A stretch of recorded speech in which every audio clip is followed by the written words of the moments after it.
동문서답이라는 말 아시죠?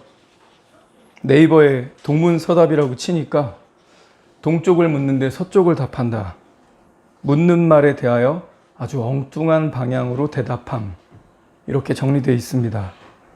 조금 스크롤해서 내려보니까 연관글 중에 코레일 면접 통과 이야기라는 글이 있어서 읽어봤습니다. 거기에 면접에 합격할 수 있었던 원인을 4가지로 정리해 놨더라고요. 그런데 그 내용 중에서 동문서답은 절대 하지 않도록 주의할 것, 이렇게 되어 있습니다. 면접 준비하시고 구직 활동 다들 해보셨기 때문에 공감이 많이 되죠. 면접관이 A라고 물었는데 B에 대해서 대답을 한다면 면접관 표정이 아마 안 좋아질 거예요. 꼭 취업이 아니라고 해도 여러분이 누군가를 1대1로 만나는 소개를 받았는데 소개받아서 만난 그 자리에 나가서 대화하다가 상대가 동문서답하는 것 같이 여겨지면 아마 우리 생각 속에 그런 생각 들 겁니다. 아, 이 사람이 혹시 내가 싫어서 일부러 저러나? 아니면 아, 이 사람 커뮤니케이션이 잘 안 되는, 소통이 잘 안 되는 인간인가? 말귀를 못 알아듣네? 이러면서 오해하거나 아니면 비호감으로 상대방을 여기지 않을까요? 지혜의 책인 잠언은 15장에서 이렇게 말합니다. 사람은 그 입의 대답으로 말미암아 기쁨을 얻나니. 사람은 입의 대답으로 말미암아 기쁨을 얻나니. 때에 맞는 말이 얼마나 아름다운가. 동문서답하지 말고 때에 맞는 말, 지금 이 상황에 꼭 필요한 그 말을 듣고 싶습니다. 때에 맞는 말, 적절한 말, 꼭 필요한 양약이 되는 말, 어디 있습니까? 네, 이 성경에 있습니다. 하나님은 모든 나라, 모든 세대, 모든 민족에게 발생하는 모든 사건들에 대해서 해법으로 그리고 대응 매뉴얼로 이 말씀을 주셨습니다. 하나님의 말씀은 완전합니다. 그건 교리적 내용이고 정말 이 말씀 안에 모든 민족, 모든 나라, 모든 세대에게 일어나는 그 모든 세세한 문제들에 대해서, 그 사건들에 대해서 해법이 있을까요? 대응 매뉴얼 정말 있습니까?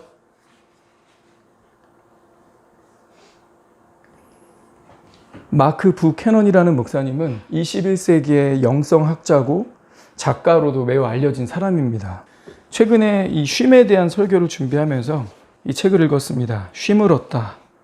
저자는 이 책에서 자기와 자기 주변에서 일어나는 일들에 대해서 끊임없이 과연 하나님은 선하신가? 과연 하나님은 선하신가? 이런 질문을 던지고 있습니다. 내용 중에서 한 소제목이 이래요. 하나님, 다른 심부름꾼 찾으세요. 하나님, 다른 심부름꾼 찾으세요. 소제목이 왜 이런가 하고 내용을 읽어보니까 그 교회의 20세 청년 데이브라는 사람이 죽었습니다. 봄철이 돼서 주일 예배 딱 드리고 주일 오후에 청년의 친구들과 함께 이 데이브는 근처에 있는 섬을 갔다가 30m 벼랑에서 떨어져서 사고를 당합니다. 이 데이브는 키가 2m에 몸무게 140kg, 거구의 청년이었는데 원래 한때는 가는 곳마다 학교든 교회든 가는 곳마다 몸집이 크다고 친구들에게 놀림을 많이 받았는데 이 교회에 와서 정착을 잘했고 이 데이브는 어린아이들을 많이 챙겨주고 사랑하고 돌봐주고 애정이 깊어서 이 교회에서는 평판이 좋았답니다. 사람들을 잘 챙기고 남을 잘 돌보고 돕고 그러니까 점차 이 교회에서 리더 중 한 사람이 되었대요. 근데 그런 그 사람이 사고를 당한 겁니다. 전화를 받고 나서 30분쯤이 지났을 때 담임 목사님 마크 부캐넌이 부모님께 가는 길에 하나님께 강하게 이렇게 토로했답니다. 이런 겁니까? 하라면 하겠습니다. 하지만 이게 마지막입니다. 불행을 당한 사람에게 달려가 회유하는, 하나님이 여전히 선하시다고 속삭이는, 모든 게 행복한 결말로 끝날 거라고 사람들에게 말해줄 다른 심부름꾼 찾으세요. 이게 마지막입니다. 왜 그런 거 하니 조금 이해는 돼요. 최근 3개월 사이에 이 교회 내에서 청년 셋이 죽었답니다.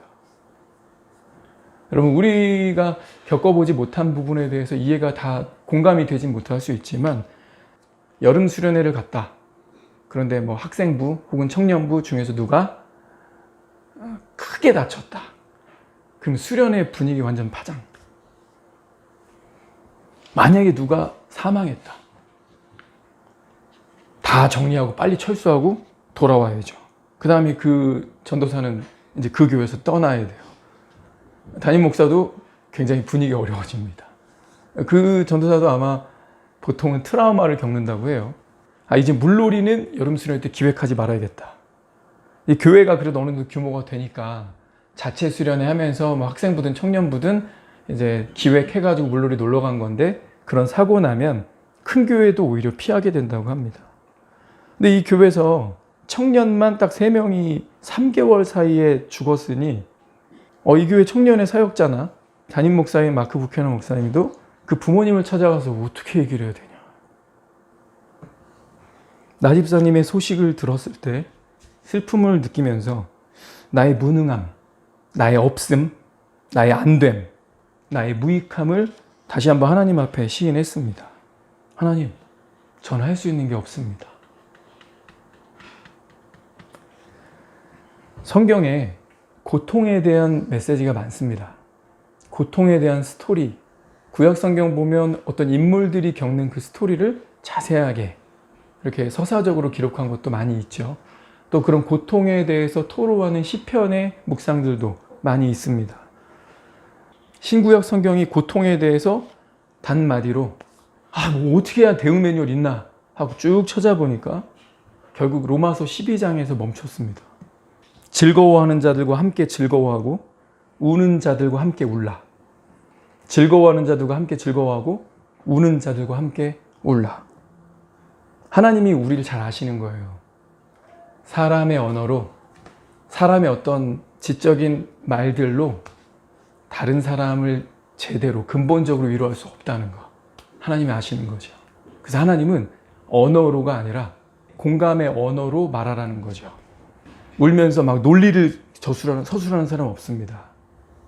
그 사람의 마음이 전달이 되는 거죠.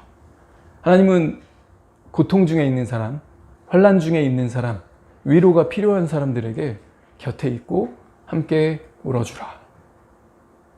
대응 매뉴얼 되게 심플하죠. 그런데 제가 남자고요. 엄마의 마음을 결코 알 수가 없습니다. 그리고 저는 겪어보지도 못한 일입니다.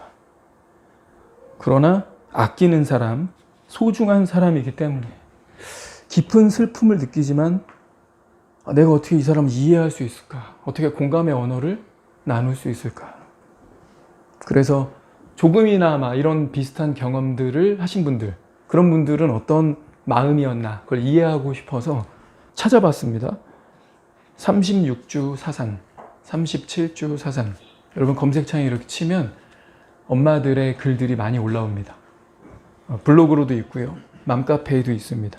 어떤 건 댓글이 230개, 어떤 건 댓글이 186개. 댓글이 굉장히 많아요. 어떤 댓글이냐면 비슷한 경험을 하신 분들의 댓글이에요. 저는 36주 3일에 잃었습니다. 저는 37주 4일에 잃었습니다. 저는 완전 막달 38주에 원인을 알 수 없는 심정지로 아이를 먼저 보냈습니다. 어떤 말로도 위로가 안 되겠지만 힘을 내세요. 이겨내세요. 막 그런 댓글들이 계속 달려있더라고요. 글들이 꽤 긴데 한번 쭉 읽어봤습니다. 3개월 차, 6개월 차, 1년 반.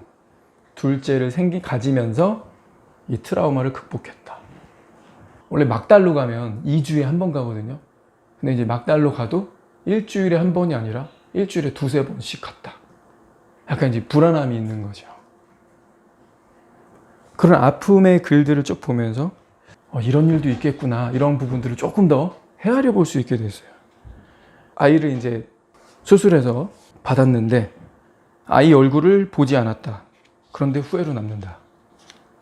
또 어떤 분은 봐서 후회가 남는다.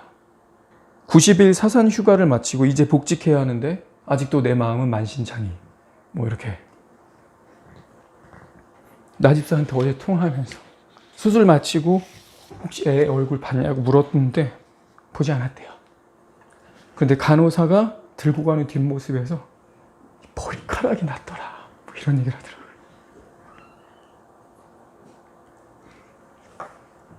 저희 엄마가 옛날에 농담처럼 저한테 얘기했다가 제가 엄마 갈굴 때 쓰는 말이 하나 있어요. 그게 뭐냐면 저희 어머니가 사는 게 힘들어서 저 가졌을 때 치우려고 했대요. 근데 그때 돈 6만 원인가? 이게 없어가지고 저를 그냥 놨답니다. 그 이모한테 했다가 저한테 돌아와서 제가 엄마를 갈굴 때 나 왜 났어? 막 이러면서 엄마 갈굴 때 그런 말 종종 했습니다. 근데 제가 엄마한테 이런 말도 많이 해요. 엄마, 돌아보면 나 낳기 잘했지. 나 있어서 더 좋지. 그럼 어머니가 그렇게 대답을 하십니다. 그럼 너 있어서 버텼다. 엄마 도망갈 생각도 하고 엄마 많이 힘든 적 많았는데 그때마다 너희들 셋 그리고 막내 아들이잖아요. 저희 어머니가 이 8남매의 장남한테 시집을 왔어. 맏며느리로. 근데 그때는 산부인과 없고 뭐 초음파 없으니까 자식을 임신했는데 이게 아들인지 딸인지 모르잖아요. 근데 이제 나이도 워낙 있으시니까 아들 낳아야 된다는 뭐 이런 거 있죠. 저희 아버지가 4형제의 첫째고 저희 할아버지가 저희 아버지가 8남매의 첫째니까 아들 낳아야 된다 뭐 이런 거 있어서 저희 어머니 저 낳고 굉장히 기뻤대요. 제가 아내에게도 툭하면 하는 말이 있습니다. 우리 막내 계획해서 낳은 건 아니거든요. 그래서 아이 가졌을 때 기뻐하지 않았어요. 초기에는 막 배에다 손 올리고 기도도 했습니다. 해선 안 되는 말. 근데 지금요, 아내한테 툭하면 제가 하는 말. 근데 100이면 100, 다 똑같은 대답이 돌아오는 말. 안 나왔으면 한결이 없었으면 어쩔 뻔했냐? 아내는 끄덕끄덕 하면서 당연한데, 없었으면 못 산다. 아이 하나하나가 무한대의 기쁨, 존재 그 자체죠. 정든이는 이름값 합니다. 정든. 시간이 지날수록 추억들이 쌓이고 아이가 저한테 하는 말들이 기억에 남고 아이는 이 책을 읽으면서 이런 생각을 했구나. 이런 걸 느꼈구나. 아빠랑 같이 등산 가면서 이런 걸 보고 이런 생각을 했구나. 요즘 이런 걸 느끼고 있구나. 아이의 어떤 말. 조은이는 좀 독보적인 좀 또 장점들이 있고 좋아요. 가끔씩 이름값 못하고 나쁜 행동을 해서 좋으냐 나쁘냐 제가 이렇게 놀리는데 조금 까불다가 금방 다시 좋은이로 돌아옵니다. 한결이 막내 그거 있죠. 아니 이 더운 계절에 왜 엄마 목을 껴안고 자? 나 이해가 안 되네. 굉장히 덥잖아요, 그죠? 근데 꼭 엄마가 정상적인 자세로 못 자게 해. 꼭 자기 쪽으로 몸을 돌려야 돼 이렇게. 그 다음에 엄마 목 여기 애들은 팔이 얇잖아요. 여기다 팔을 넣고 이렇게 엄마를 감고 자. 안바 걸듯이. 여름에도. 지난 6년간 그 살가움을 이제 즐기면서 한결이 낳기 정말 잘했다. 애 때문에 너무 행복하다.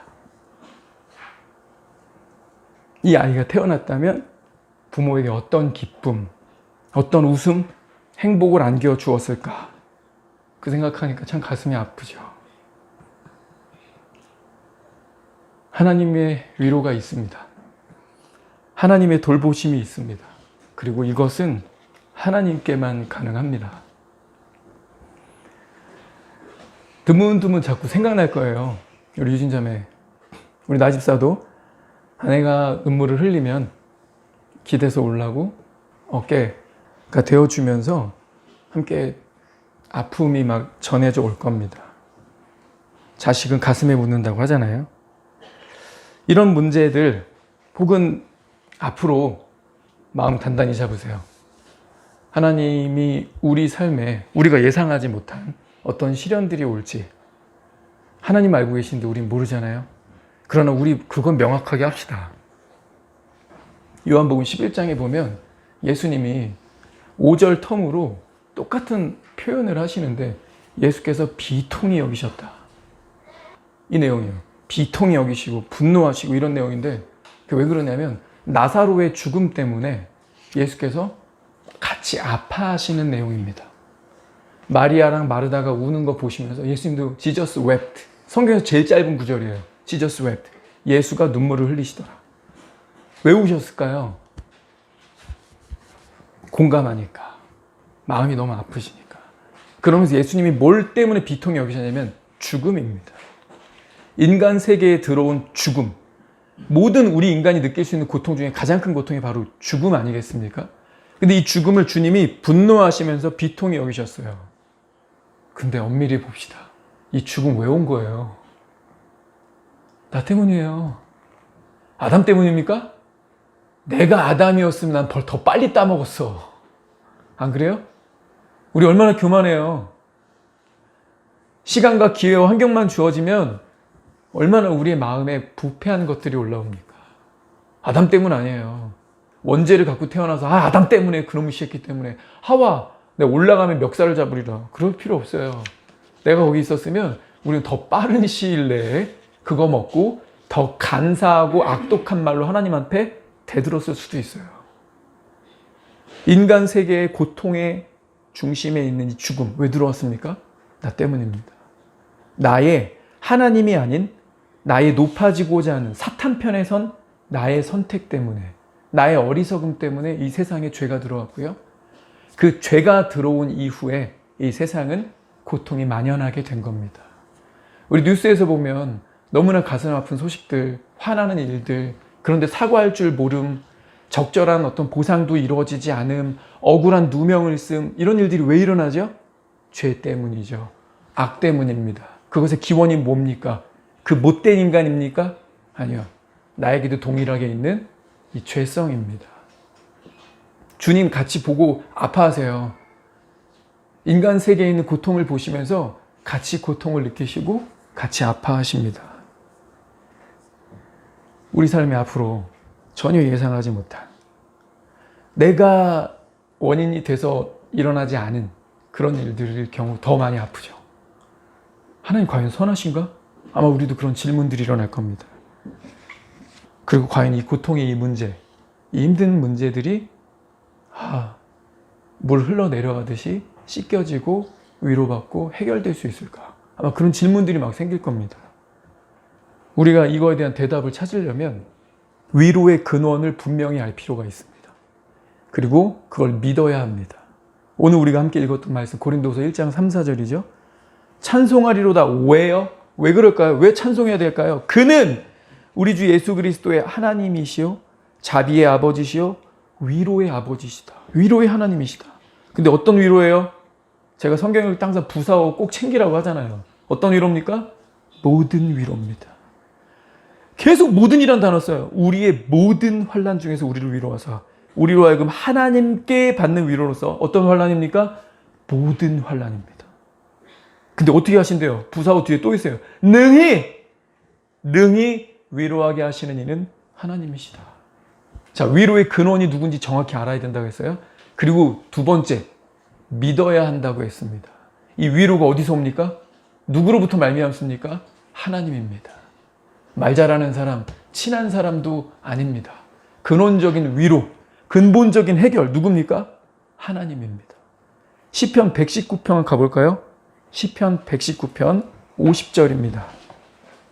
이 말씀은 나의 고난 중의 위로라. 주의 말씀이 나를 살리셨기 때문이니이다. 자, 위로의 근원 두 번째 뭐라고 되어 있죠? 자기 성경이면 밑줄 좀 그으세요. 주의 말씀입니다. 주의 말씀이 나를 소생시키신다. revive. 나를 다시 일으키신다. 다시 살아갈 힘을 주신다. 어디서 찾아요? 말씀입니다. 성경을 놓고 단언할 수 있습니다.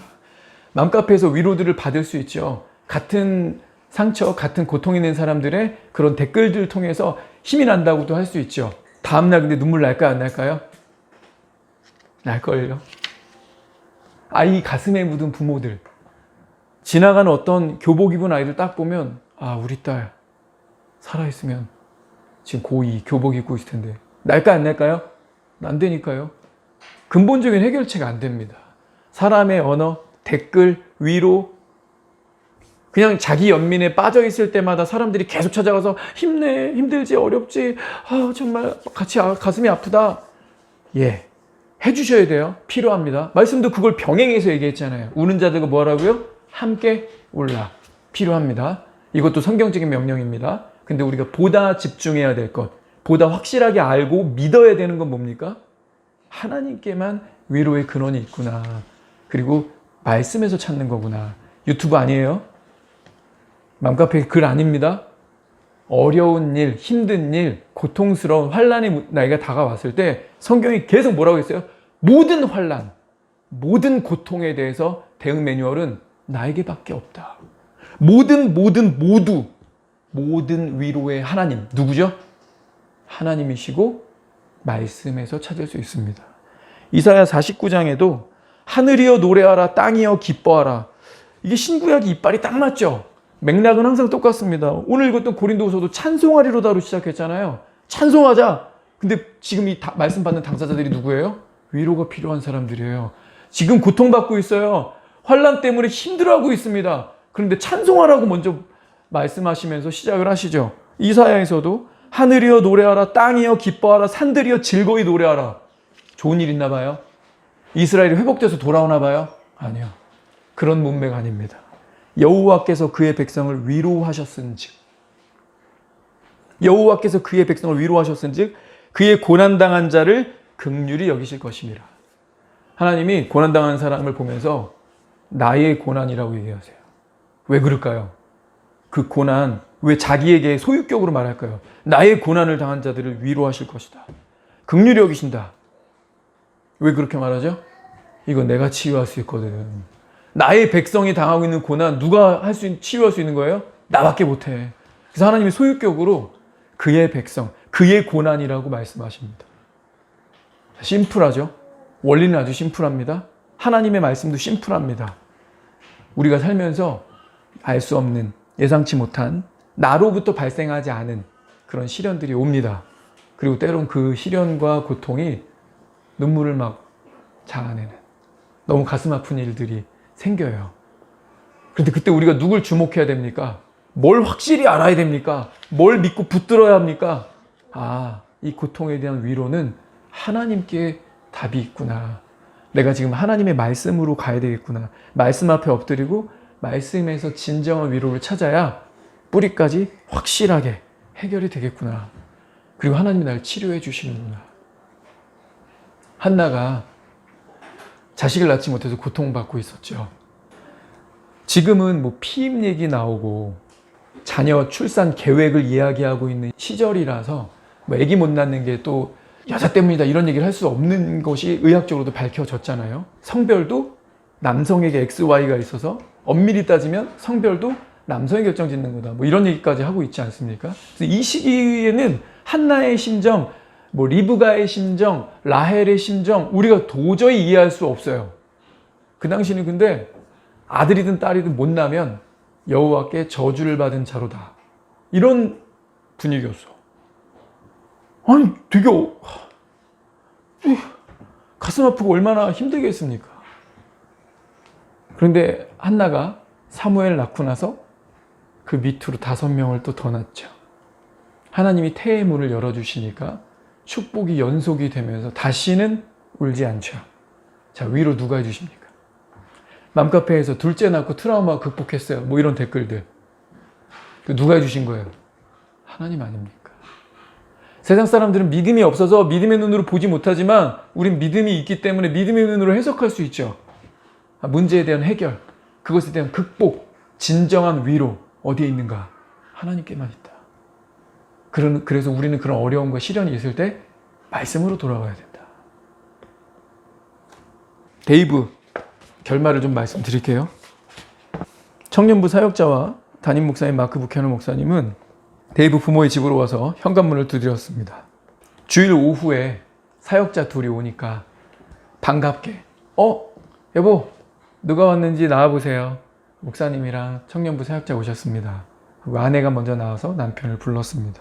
그 앞에 서 있는 담임 목사님과 청년부 사역자의 표정이 굉장히 좋지 않아 보이니까 직감하는 거죠. 엄마가. 담임 목사님 먼저 말 꺼냅니다. 안 좋은 소식이 있습니다. 잠시 앉으시는 게 좋겠습니다. 무슨 일인가요? 우선 좀 앉으시죠.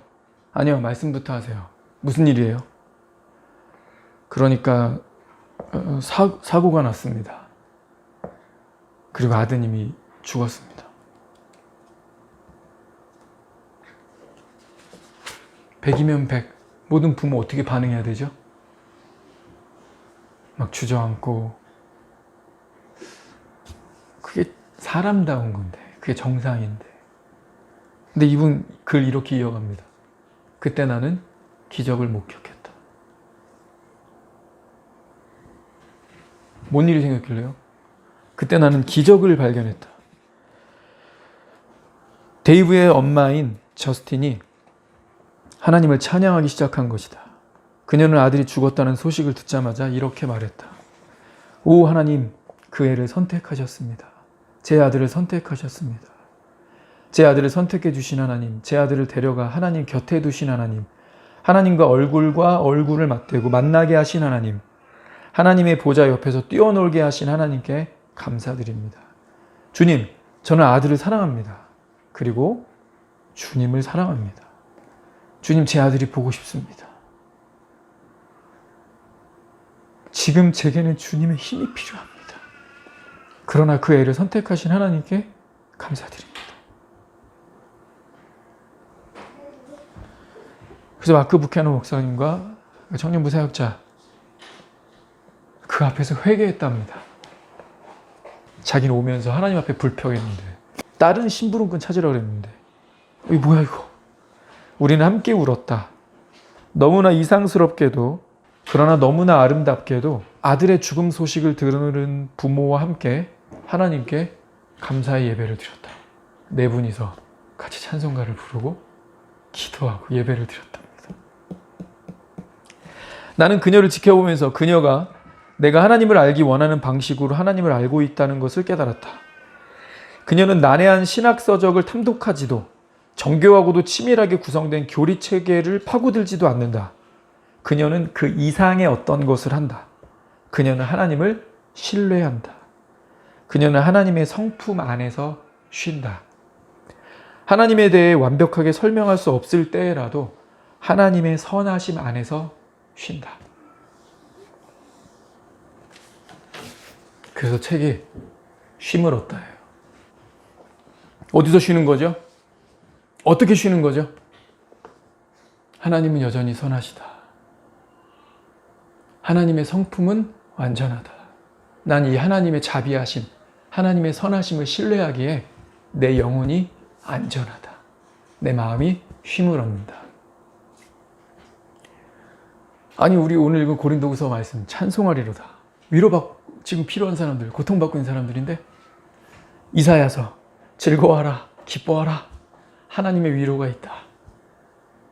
이건 말씀이고, 이렇게 사는 사람을 딱 보니까 기적을 보는 거죠. 기적을 보는 겁니다. 아니, 이럴 수가 있나? 이 사람은 이 말씀을 그냥 문자 그대로 액면 그대로 완전 자기 걸로 소화 흡수했네. 믿음으로 하나님을 오히려 찬양하고 있네. 살아있는 말씀 인격. 그 엄마 아빠의 믿음 안에서 본 거죠. 오늘 우리 나집사님이 찬송가를 선곡했는데 어제 문자 받으면서 감동이 막 오더라고요. 우리 두 번째 불렀던 찬송가. 이 가사가 이 말씀이고 이 데이브의 어머니의 간증이고 이게 참 진리 아닙니까? 찬송가도 이렇게 표현했어요. 주 날개 밑 내가 편안히 쉬네. 밤 깊고 비바람이 불어쳐도 아버지께서 날 지켜주시니 거기서 편안히 쉬리로다. 주 날개 밑 나의 피난처 되네. 거기서 쉬기를 원하노라. 아는 거죠. 인생의 본질을 아는 거죠. 주님의 날개 밑에서 내가 쉬어야 제대로 쉬니까 난 거기서 쉬기를 원하노라. 세상이 나를 위로치 못하나 거기서 주님의 날개 밑에서 평화를 누리리라. 주 날개 밑 내 쉬는 영혼. 주님의 날개 밑에 가니까 내 영혼이 쉬고 있다는 걸 느꼈나 봐요. 경험했나 봐요. 내 쉬는 영혼. 그리고 거기서 영원히 살겠다. 이게 믿음의 고백 아닙니까? 어제 집에 가면서 내 아버지 그 품 안에서 이 찬양을 여러 번 듣고 주차하고도 한참 동안 그냥 듣고 있었습니다. 콘서트 보는 거 아니에요. 한 8분 정도 되는데 가사가 좀 많이 반복되기도 하지만 그냥 이 가사에 취해서 이 멜로디를 계속 그냥 마음에 묵상하면서 그간 내게 있었던 일들 그리고 우리 나집사 가정을 위한 어떤 중보의 마음으로 기도했습니다. 우리 이 찬양을 같이 들읍시다. 눈 감으셔도 되고요. 가사를 천천히 음미하시면서 아, 그렇지. 이 가사는 진리다. 이거는 하나님의 영감으로 이 가사 성경 그대로 썼구나. 아버지 안에서만 내가 평안할 수 있구나. 우리 같이 묵상하시고 또 마음으로 우리 나집사와 이 가정에 하나님의 은혜와 평강, 하나님만 주시는 이 은혜와 평강이 임하도록 같이 중보하는 그런 시간 갖도록 하겠습니다.